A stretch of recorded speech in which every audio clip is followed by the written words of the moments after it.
Good morning, my friends. Well, since it is a beautiful stormy day, I thought that I would read you guys Cloudy with a Chance of Meatballs. It was written by Judy Barrett and drawn by Ron Barrett. Cloudy with a Chance of Meatballs. Wonder if it'll rain some meatballs today. We were all sitting around the big kitchen table. It was Saturday morning, pancake morning. Mom was squeezing orange for juice. Henry and I were betting on how many pancakes we could each eat. And Grandpa was doing the flipping.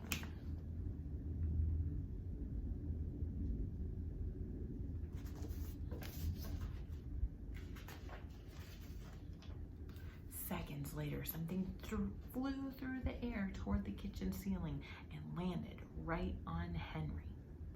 After we realized that the flying object was only a pancake, we all laughed, even Grandpa. Breakfast continued quite uneventfully. All the other pancakes landed in the pan, and all of a sudden they were eaten, even the one that landed on Henry. Sorry.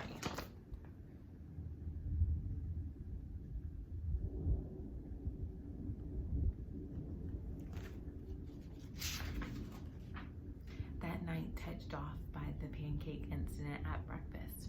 Grandpa told us the best tall tale bedtime story he'd ever told. Across an ocean, over lots of huge bumpy mountains, across 3 hot deserts and 1 smaller ocean, there lie the tiny town of Chew and Swallow.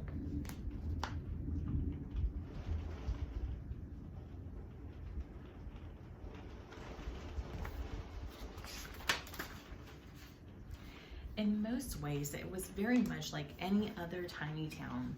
It had Main Street lined with stores, houses with trees and gardens around them, a schoolhouse about 300 people, and some assorted cats and dogs.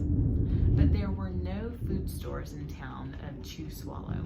They didn't need any. The sky supplied all the food they could possibly want. The only thing that was really different about Chew and Swallow was its weather. It came 3 times a day, at breakfast, lunch, and dinner. Everything that everyone ate came from the sky.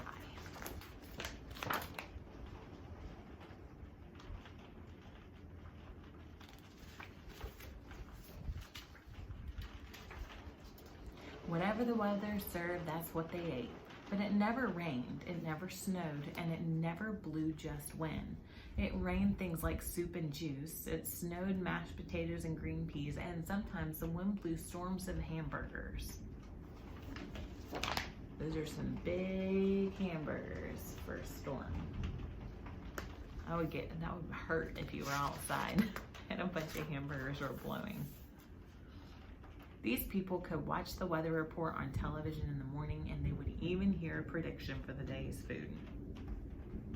When the townspeople went outside, they carried their plates, cups, glasses, forks, spoons, knives, and napkins with them.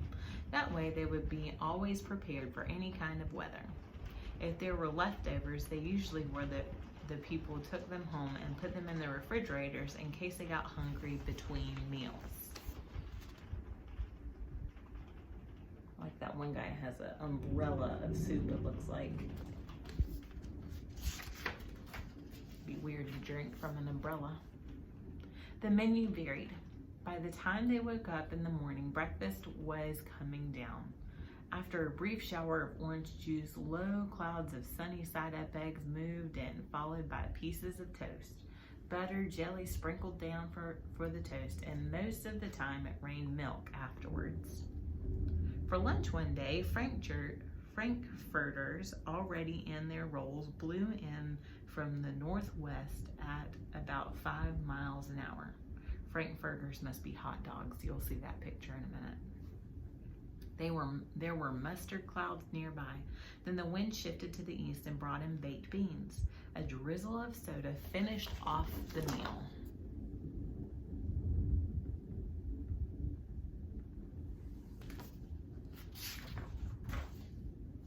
Dinner one night consisted of lamb chops, becoming heavy at times with occasional ketchup. Periods of peas and baked potatoes were followed by gradual clearing with a wonderful jello setting in the west. The sanitation department of Chew and Swallow had a rather unusual job for sanitation department. It had to remove the food that fell on the houses and sidewalks and lawns.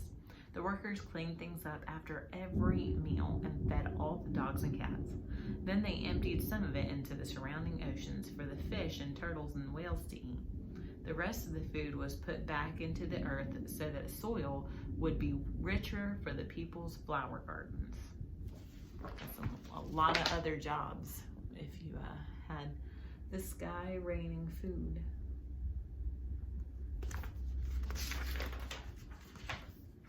Life for the townspeople was delicious until the weather took a turn for the worst. One day there was nothing but gorgonzola cheese all day long. It's basically blue cheese, I think, pretty sure. The next day there was only broccoli, all overcooked. And the next day there were Brussels sprouts and peanut butter with mayonnaise. Another day was pea soup fog. No one could see where they were going, and they could barely find the rest of the meal that got stuck in the fog. So sometimes it was nice, but sometimes it was awful.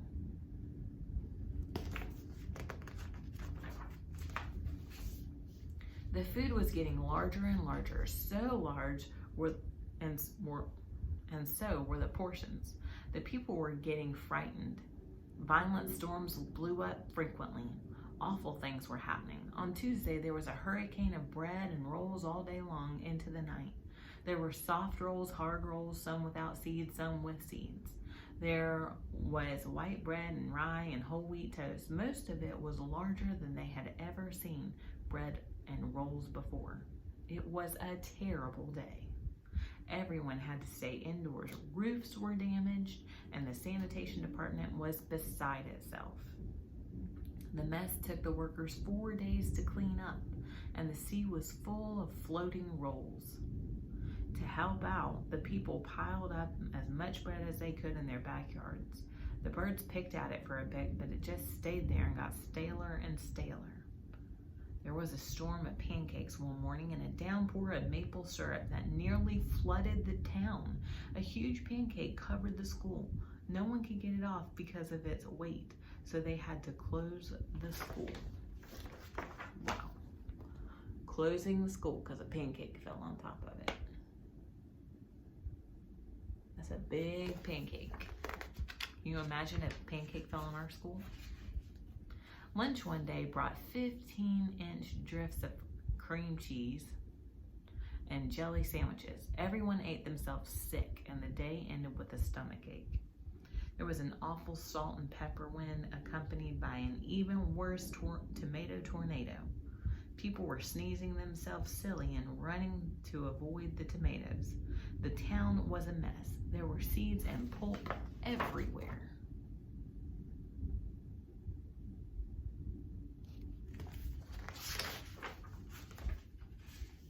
The sanitation department gave up. The job was too big.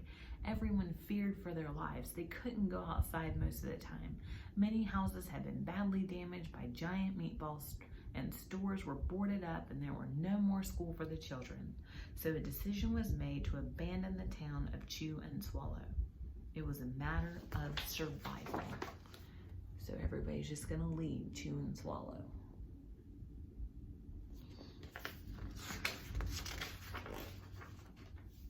The people glued the giant pieces of stale bread sandwich style with peanut butter, took the absolute necessities with them, and set sail on their rafts for a new land.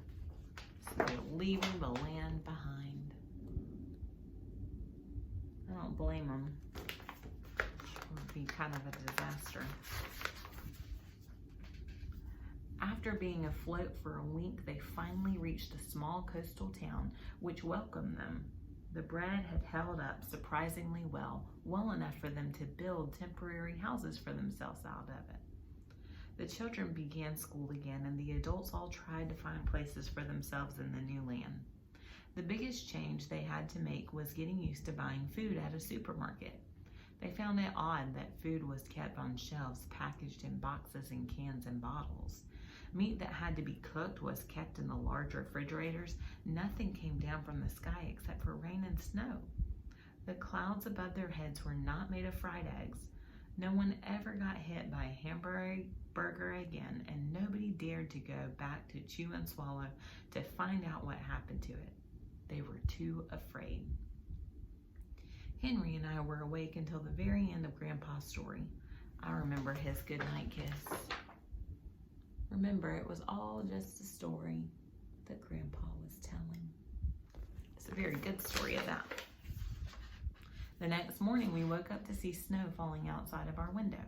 We ran downstairs for breakfast and ate a little faster than usual so we could go sledding with Grandpa. It's funny, but even as we were sliding down the hill, we thought we saw a giant pat of butter on top, and we could almost smell mashed potatoes. So they're imagining that the snow is mashed potatoes and the sun is butter. The end. Okay, well, it seems like that story was just long enough for the storm to go away.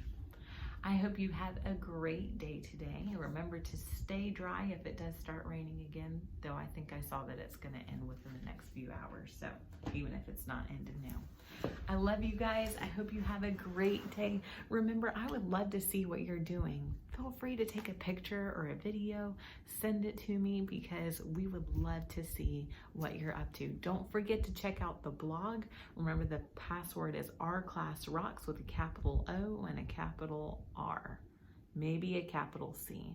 I'm not sure. If you need the password, send me a message and I'll be happy to figure out what the password is for you, okay? Remember to check out the class blog, say hello to your friends because we all miss each other. I love you guys. Have a great day. Bye.